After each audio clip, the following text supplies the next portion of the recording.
games are this social structure, this technology that shapes our agency. I've been a lifelong game player, um, and games pull new experiences out of me.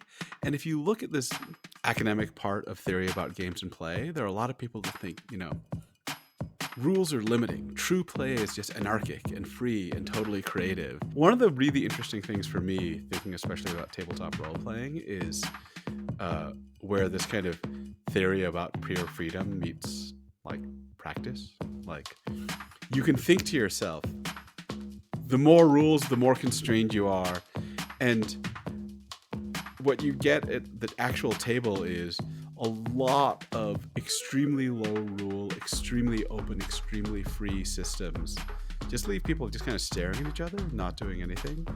And then a lot of actually much more mechanically tight systems actually pull story out of you.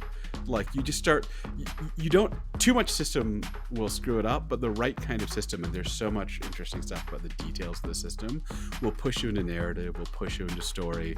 One of my favorite systems, Lady Blackbird, has this rule where to get your stamina points back, you have to invent shared backstory. And just that little rule already, like, if you're just like, oh, I should invent some shared backstory for my character, you don't,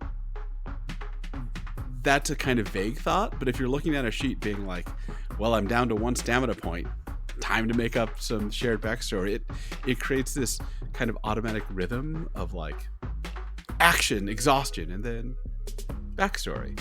And that's a lovely piece of design. That's a lovely piece of infrastructure. And a lot of the times I'm really interested in how these games, because of the precision of their rules, pull a kind of like either movement or a thinking pattern out of me that I wouldn't have done on my own. Right? Like I'm a fairly graceless person. Without rock climbing, without the rules and the goals of rock climbing, I don't really focus on fine-grained details of emotion.